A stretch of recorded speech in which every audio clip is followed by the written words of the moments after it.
देखिए, अब यह है कि आम आदमी के लिए थोड़ी राहत दिए जाने की कोशिश की गई है, लेकिन जो बड़े लोग हैं जिनके पास ज्यादा पैसे हैं उनके लिए किस तरह का, ज्यादा आमदनी वालों के लिए टैक्स रेट 42.74% है, इसे घटाकर अब 37% कर दिया गया है।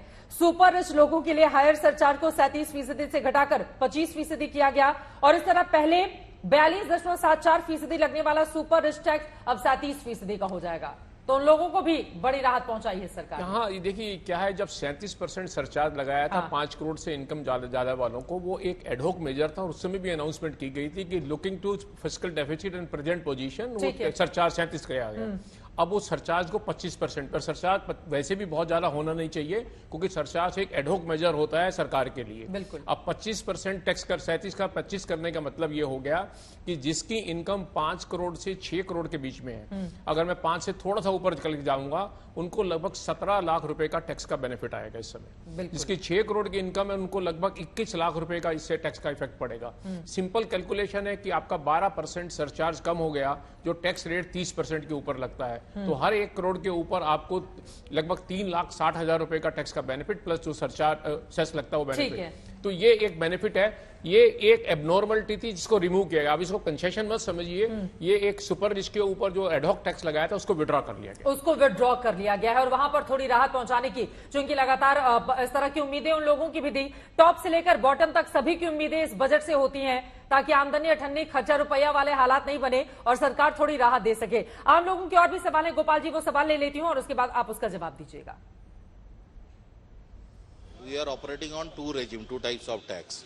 Now with this implementation of the new one, whether individual salaried owners, mid section especially, उनको ये उपाय रहेगा कि नहीं कि दोनों में वो करे, अगर न्यू ऑप्शन लेने के बाद पुराना ऑप्शन में कल को जरूरत पड़े तो whether they can shift. That has to be clarified, ये हमें लगा। ऐसा इसमें प्रावधान है कि बिजनेसमैन को छोड़ करके जो पहले जो प्रावधान था, बिजनेसमैन को छोड़कर बाकी जो भी टैक्स पेयर्स हैं वो दोनों स्कीम में कैलकुलेशन अपना कर लें और जिसमें कम टैक्स आता है उसी टैक्स को आप पेमेंट करें। अभी जो प्रेजेंट स्कीम आई है उसमें वैद्यन साहब बहुत अच्छी तरीके से बताएंगे कि इसमें भी मेरे ख्याल से इस तरह का प्रावधान है। देखिए इसमें क्या किया गया है, सैलरीड क्लास को तो परमानेंट बेनिफिट है कि वो जब रिटर्न भरने लगे, अपना नक्शा भरे, उस समय देख ले कि कौन सी स्कीम में उसका टैक्स कम बनता है, वो उसको भर सकता है, उसका ऑप्शन ईयर टू ईयर रहेगा। ठीक है। लेकिन बिजनेसमैन को, क्योंकि ये पहले ये स्कीम ऑप्शनल थी, जो नई स्कीम ऑप्शनल थी, पुरानी स्कीम रेगुलर थी, अब इसको रिवर्स कर दिया गया है। नई स्कीम डिफॉल्ट स्कीम होगी, ये आपके ऊपर एप्लीकेबल होगी। आपको इससे बाहर निकलना है तो स्पेसिफिकली आपको ऑप्ट करना पड़ेगा क्योंकि बिजनेसमैन के लिए कि मैं इससे बाहर निकल के जाना चाहता हूं।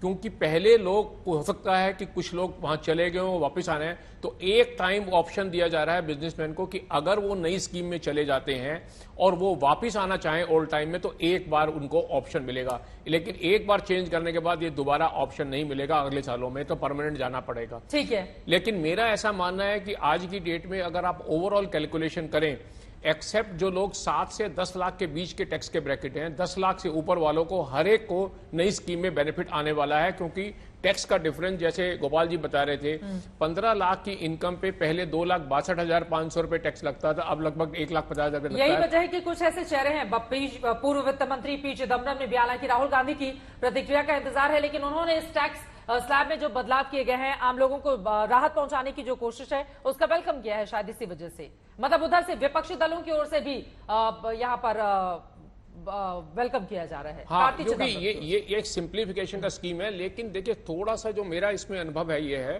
कि ये तो ठीक है कि टैक्स में एडवांटेज आएगा, लेकिन जो एग्जेम्पशन है लॉन्ग टर्म सेविंग्स की, हम जो कहते हैं मेडिकल इंश्योरेंस की कहते हैं, जो हाउसिंग की कहते हैं, हाँ। मेरा ऐसा मानना है वो सोशल सिक्योरिटी के लिए एक आम साधारण टैक्स पेयर के लिए अदरवाइज जरूरी है। ठीक है। तो उसको मेरे हिसाब से कुछ एनकरेज करना चाहिए। थोड़ा सा डिस्करेज करने वाली बात है कि नई स्कीम में जाने के बाद में, क्योंकि क्या होगा, जो टैक्स पेयर आज की डेट में टैक्स देता है और वो रिटायरमेंट के टाइम या ओल्ड एज में उसकी सोशल सिक्योरिटी क्रिएट करना जरूरी है। इतने बड़े देश के लिए, जो 140 करोड़ देश की जनता है, सरकार सभी को सोशल सिक्योरिटी प्रोवाइड नहीं कर सकती रिटायरमेंट पे, लेकिन टैक्स पेयर को एक ऑप्शन एनकरेज करना चाहिए कि वो अपनी सोशल सिक्योरिटी क्रिएट कर ले।